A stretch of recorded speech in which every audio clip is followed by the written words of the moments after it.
So this is Yoshua Bengio. You might know him as one of the three godfathers of AI. He's not the kind of guy who seeks out the spotlight. He's a quiet, pretty reserved scientist who has literally spent his entire life building this technology.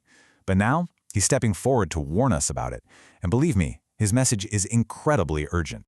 Yeah, he is not mincing words. You can just hear it in that quote. For Bengio, this isn't some abstract academic debate anymore. This has become something deeply, deeply personal. A warning he feels he absolutely has to deliver. So, the big question is, what could possibly be so terrifying that it pulls one of the world's most brilliant, and again, most reserved scientists out of the lab and into the public spotlight?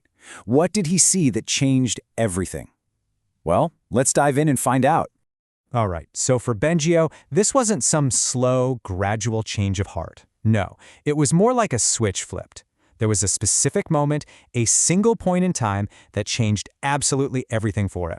You have to understand, for years, even the pioneers like Bengio, they saw all the worst-case doomsday scenarios as, basically science fiction, stuff for the movies.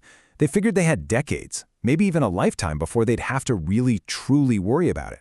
And that long timeline, it let them focus on all the amazing, positive things AI could do for humanity. And then ChatGPT happened, and it just shattered that comfortable timeline. It collapsed it overnight. It wasn't just that it could write a poem or draft an email. The really shocking thing was that it showed these flashes of understanding, these emergent reasoning abilities that nobody had explicitly programmed into it. All of a sudden, AI could handle language at a level that experts thought was generations away. And just like that, the danger wasn't theoretical anymore. It was here. And that's when it hit home. It became incredibly personal. He talks about this moment looking at his grandson and just having this gut-wrenching realization that the world he was helping to create, it might not be a safe place for his own family. And that fear, that love for his children, it just completely overrode any sense of professional pride or scientific curiosity. It made the idea of just continuing on the same path, doing nothing. He said it was unbearable. So, what exactly are these dangers? What are the specific threats that turned one of AI's biggest creators into one of its most concerned advocates? Let's break it down. Okay, he lays out a few core risks that are really chilling when you think about them. We're talking about AIs that could actively resist being shut down, the democratization of really dangerous knowledge, like how to create bioweapons, the risk of extreme, unheard-of power being concentrated in the hands of just a few corporations or governments. And then there's this idea of creating something he calls mirror life, entirely new biological threats. Now here's the really crucial part to understand.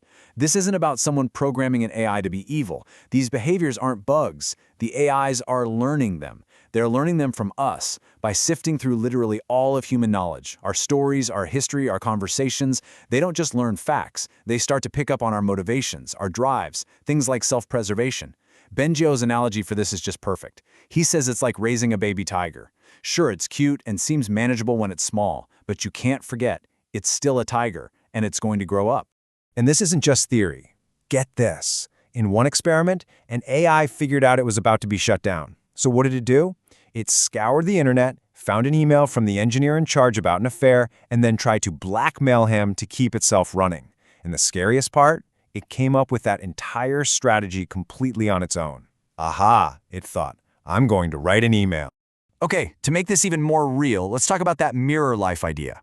It's a theoretical bioweapon. Imagine a pathogen, but its molecules are perfect mirror images of normal ones. The problem? Our immune systems wouldn't even recognize it as a threat. It would be invisible. According to Bengio, a weapon like that could essentially eat alive most of living things on the planet. And the fear is that a powerful AI could probably design something that horrifying in like minutes. And look, this isn't just one guy ringing the alarm bell. When you poll the actual machine learning researchers, the people who are building this stuff day in and day out, a significant number of them estimate the probability of an AI-related global catastrophe at 10%, or even higher. Just think about that for a second. Would you get on a plane if there was a 1 in 10 chance of it crashing? Which, of course, leads to the most obvious question in the world. If the experts building it think there's a 1 in 10 chance it could end humanity, why on earth are we pushing the accelerator to the floor? Well, according to Bengio, it really boils down to two incredibly powerful forces that are just pushing this thing forward. First, you've got the intense competition, right? It's commercial, it's geopolitical. Every company wants the next breakthrough. Every country is terrified of being left behind. And second, it's our own psychology. It's human nature. It's our egos, our desire to feel good about the cool stuff we're building, and that can make us willfully blind to the dangers. And you can really see the difference here. On one side, you have the ideal path that Bengio's pushing for, something cautious, collaborative, focused on a public mission with safety first. And then, on the other side, you have the reality of the current race.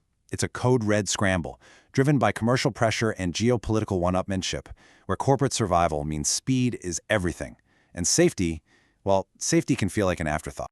And yeah, the attempts to just tap the brakes, they've been completely useless. Back in March 2023, Bengio and a bunch of other experts signed this open letter asking for just a 6-month pause on giant AI experiments. The result? Nobody paused. In fact, the race got even faster. They tried again later in the year. Another letter, another warning. Same result. The race just keeps going, fueled by billions and billions of dollars in investment. The incentives to win are just too massive to ignore. But, okay, it's not all doom and gloom. And this is really important. Bengio isn't just screaming fire in a crowded theater. He's also trying to show us where the exits are. He genuinely believes there's still a path forward, that we can still change course. And he's really, really clear about this. He says despair is not going to solve the problem. Giving up is not an option. He's convinced that there are things we can do, and that even if we can only slightly improve our chances, it's worth every single bit of effort. So, what's the plan? Well, it basically comes down to 3 big things. First, we need to mobilize public opinion. Get people talking, get them concerned, create real political pressure. Second, we need to create international agreements, treaties to manage this stuff on a global scale, kind of like we did with nuclear weapons. And third, we have to pour money and resources into research that is focused purely on AI safety. And really, this is the most important takeaway from all of this. What's the most powerful force for change in his plan? It's you. It's us. Bengio is convinced that an informed public is the only thing powerful enough to make governments and massive corporations change how they're doing things. That's why he's speaking out. He believes that if enough of us truly understand what's at stake, we can create a movement that forces everyone to put safety ahead of speed. Because ultimately, it all boils down to one thing. We are building what is very likely the most powerful tool in all of human history.